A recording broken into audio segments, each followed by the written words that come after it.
So I'm going to take you on a little journey, or I'm going to ask you to go on a little journey with me. So let's imagine for a moment.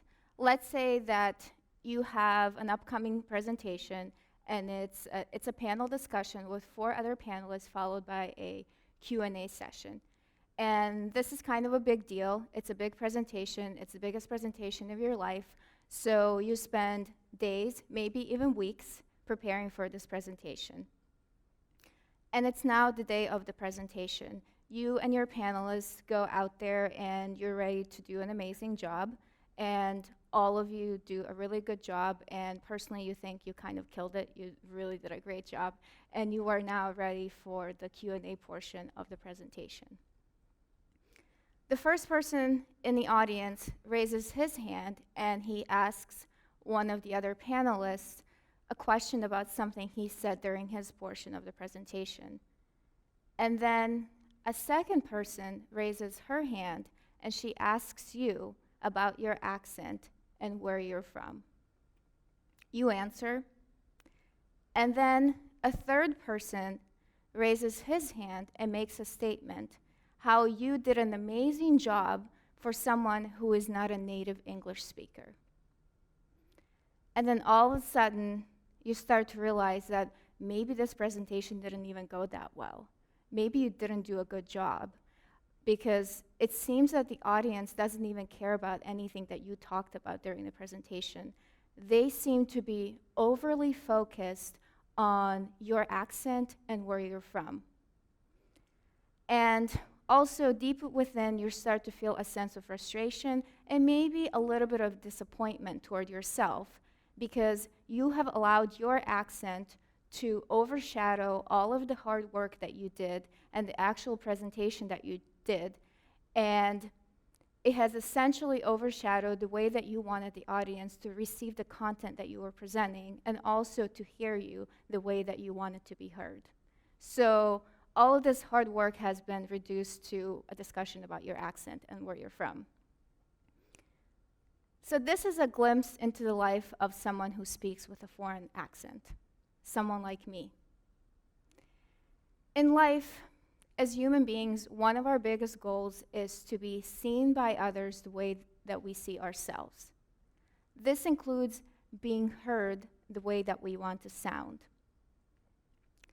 In her book, The Art of Choosing, Sheena Iyengar tells us that we, as humans, want to stand out from the majority, but not in a way that makes us look like we're part of a lonely and glaring minority. Speaking with a foreign accent or having a foreign accent is a prime example of standing out as a glaring and lonely minority. People judge people based on accents. Most of the time, we don't even realize that we're doing it, but we are. According to Zay Wang of the University of Central Florida, accent can trigger social categorization that is very automatic, prompt, and often unconscious. People develop negative biases toward non-standard accents, especially those of more disadvantaged and low-prestige minority groups. There was a study that showed that children, even when they're months old, can tell a difference between someone speaking in their native language and dialect versus someone who speaks with a foreign accent. In 2007, Harvard University did a study that showed that children also favored adults who spoke in their native language and their native dialect versus adults who spoke with a foreign accent. According to Catherine Kinsler of Cornell University, accent can be a more powerful indicator of group identity than race. In one of her studies, she gathered a group of children and showed them images of other children who were black and white. And when those children were asked to choose an image, they always chose an image of a child of their own race. When accents were introduced to the mix, the children chose a child that spoke with their own dialect, regardless of their race. In another study that Kinsler did, she found out that children trusted adults who spoke in their native language and in their native accent more than adults who spoke with a foreign accent. Now, all of these studies speak a lot of truth to how I have felt about my accent over the years. I have felt judged, questioned, put under a microscope. Many times I could tell that people were confused. They didn't know where to place me. They were suspicious, and it still happens. It's probably happening right now. Actually, I think I'm asked about my accent on a weekly basis by complete strangers who often think that it would be fun to play a game of, I bet I can guess where your accent is from. It happens at the grocery store, at restaurants, at work, even in the elevator. As someone who speaks with a foreign accent, I often don't have the luxury of just going to a grocery store to buy some food. I often find myself dreading the checkout and the store employees' questions about my accent and where I'm from. Instead of just getting a carton of eggs and going home to make my omelet or whatever I'm going to do with my eggs, I often find myself having this in-depth conversation, or essentially a mini TED Talk, with someone at the grocery store about my accent, while other people who are there just to buy food are staring at me and wondering why this crazy lady is talking about accents and where she's from. Why doesn't she just get her eggs and go home? And, being analyzed and put on the spot by complete strangers is one of the most uncomfortable and loneliest feelings known to me. It almost feels like everything around me gets really quiet, and then everyone is staring at me and trying to assess how I'm so different from them. It feels like this huge spotlight appears out of nowhere, and all of the focus is on me, and I am like the weird subject that everyone is trying to identify. I am an alien that has popped up on their radar, and they need to know if I'm with them or I'm against them. At the very least, they need to know where I came from.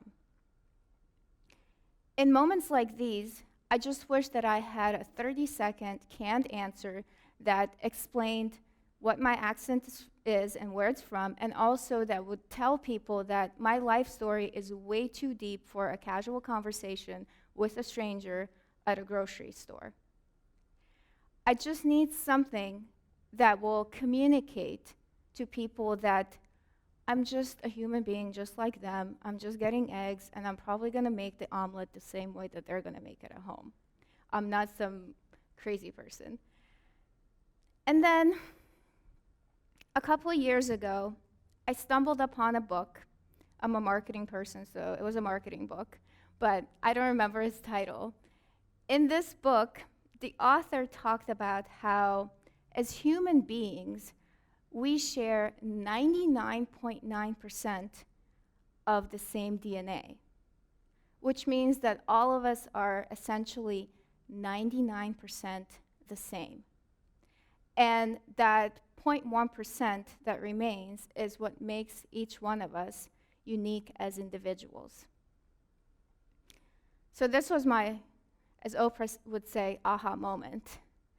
I started to think, well, maybe accents are part of that 0.1%. Accents make people unique. Maybe one's accent is a membership in an exclusive club. It's a club of immigrants like myself, migrants, asylum seekers, refugees like myself, citizens of the world, etc. People who are resilient, and people who often have to make something out of nothing. We are not a lonely and glaring minority. We are a large community that transcends national borders. And really, our accents are part of who we are. They tell our stories. And we use those stories to connect to others and sometimes restore our dignity. This is how we fit in and find a way to belong. So now I'm sure you're wondering, as I have been wondering for many years, okay, well, how do we get everyone to see people with foreign accents as just regular people like them? And I didn't know the answer for a while, and then I came across this study that was done at Plymouth University that showed that people's negative biases toward certain accents can be changed via contact and interaction with people with those specific accents. And that's really one of the main reasons I'm here today. I would like all of us to realize and remember that people who speak with a foreign accent are 99.9% just like everyone else. They are not less trustworthy. They are not too weird. They're not the outsiders. They're people just like us. They're like me. Actually, they are me, or I'm one of them. And biology and human DNA tell us that I am 99.9% just like everyone else. Also, I would like all of us to walk away with a different perspective about things that we consider weird or different about ourselves and others around us. I would like us to realize that those things or attributes are that 0.1% that makes each one of us awesome, cool, amazing as an individual, especially in our own way. Personally, I have decided that my accent is part of my 0.1%. It's one of the things that makes me me. And I would like everyone else to kind of do the same. Take whatever is weird about you or different about you and put it in your 0.1% bucket. And as we like to say in marketing, take that 0.1% and make it your unique selling proposition. It's what makes you, you. Thank you. Thank you.